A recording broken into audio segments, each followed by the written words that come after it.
Le second personnage à pointer, si on ose dire, c'est évidemment la Ligue de Corse de football, qui elle non plus n'a pas été du tout regardante sur les modalités de construction de cette tribunes.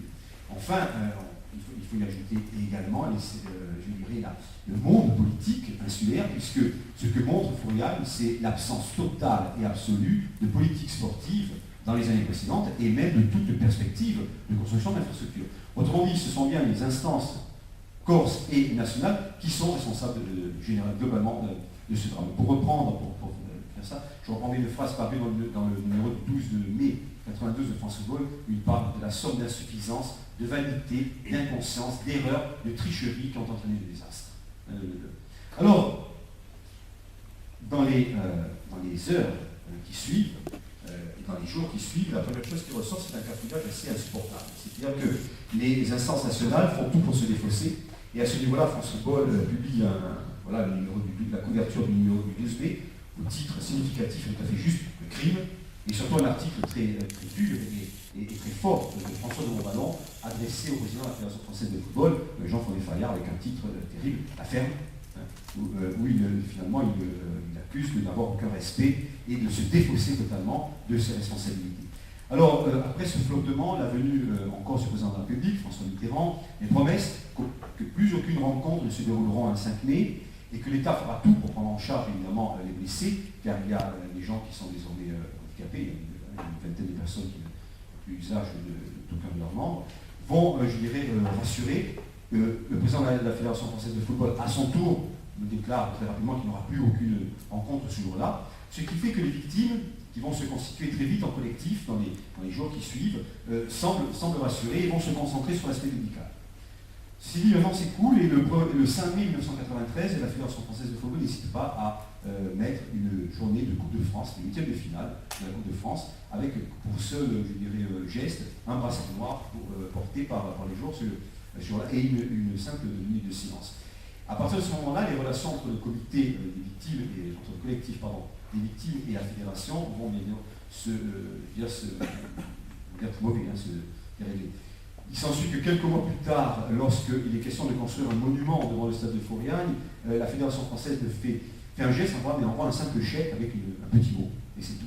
Personne ne se déplace, et surtout la sélection nationale, l'équipe de France ne joue aucune rencontre de solidarité pour apporter quelque argent. Autrement dit, très vite, les discussions sont totalement rompues entre les collectifs des victimes et les instances nationales. Alors, il se trouve que cela n'aurait pas suffi probablement à empêcher la patrimonialisation. C'est ce qui va se passer en Corse qui va finalement être déterminant. En Corse, d'abord, va se constituer, dans les jours qui suivent également, un comité de soutien au président du club, Jean-François Philippe, menacé, bien évidemment, plus que 20 heures. Bon, ça va 5 minutes. Bon, il va falloir faire mieux. Et encore, bon. Voilà, merci. Dans les jours qui suivent, un comité se crée, pour soutenir Jean-François Philippe. Également se crée un autre comité de supporters qui est très inquiet de l'avenir du SCB. Et il se trouve que de manière très perverse, ces deux comités vont considérer le collectif des victimes comme les principaux obstacles sur un éventuel redémarrage du club dans le championnat professionnel et comme un obstacle à une éventuelle reconstruction du stade au même endroit. Alors, il y a également là le contexte sportif de cette non-patrimonialisation, c'est que très rapidement, à la surprise générale, le club se reconstitue et accède à la Ligue 1 en 1994, et que vous le voyez, 94, 95, 97, 2002, les résultats sportifs sont globalement bons, non seulement au niveau bastier, mais au niveau insulaire, et du coup, le discours des familles sur la reconstruction du stade, sur le fait qu'elle soit marginalisée, apparaît comme un frein, car toutes ces années-là, les travaux du stade traînent en longueur. Rappelons qu'ils ne sont toujours pas terminés, finalement, aujourd'hui, 20 ans plus tard. Et le discours du collectif devient inaudible, car il apparaît vraiment comme ceux qui empêchent la résurrection.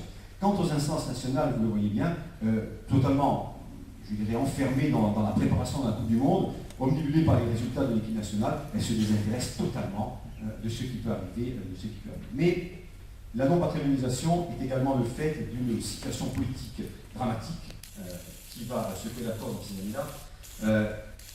Ça commence par le 22, je ne dis pas de bêtises, ça commence par le 29 décembre 1993 où disparaît, purement et simplement, le capitaine de l'équipe du Sporting de l'époque, Pierre Biancone, qui est opposé à l'entrée de certaines mouvances nationalistes dans le club. On n'a jamais retrouvé son corps.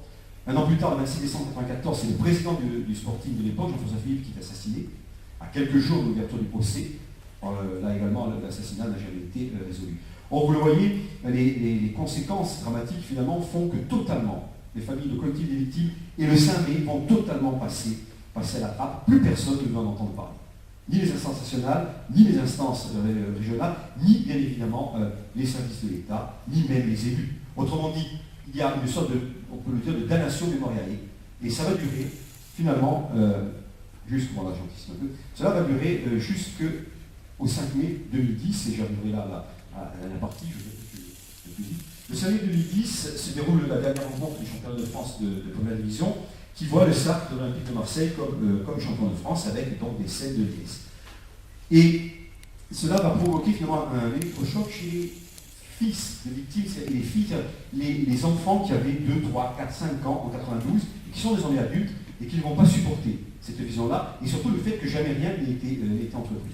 Les déclarations de Didier Deschamps, qui dira qu'il s'est senti très mal ce 5 mai 2010, très gêné par ces manifestations de joie, des banderoles présentes au stade Vélodrome, rendant hommage aux victimes, vont finalement inciter les familles à relancer le processus de patrimonialisation. Alors, il faut dire également que sur place, en Corse, les choses ont changé. Les choses ont changé d'abord sportivement. L'Écorce de football a pris du temps, mais finalement a fait un mea culpa, tardif mais sincère, et a décidé désormais de s'investir dans la patrimonialisation. Le club, qui pendant très longtemps lui aussi avait fait, je dirais, véritablement, c'était totalement désintéressé. Symboliquement, jusqu'en 2010, le club ne déposait pas de gerbe devant le monument des victimes à Forial, en même temps que le collectif, pour ne pas croiser les victimes. Il n'était pas question d'avoir, même pas de relation devant le monument. Donc à partir de ce moment-là, les nouveaux dirigeants et le nouvel entraîneur, qui sont porteurs d'un projet directement sportif et culturel, vont également appuyer la démarche. Il y a enfin sur place, je dirais, la mutation politique importante. Désormais, les nationalistes ont globalement renoncé à la violence. Les trois forces politiques dans l'île, gauche, droite et nationalistes, font à peu près jeu égal, 30% des suffrages. Du coup, chacun est obligé de revoir ses positions, d'entrevoir même des possibilités d'accord politique, et à partir de ce moment-là, Forial il redevient, je dirais, fréquentable. On peut faire quelque chose pour, car c'est un des éléments, finalement, qui peut être retenu au patrimoine.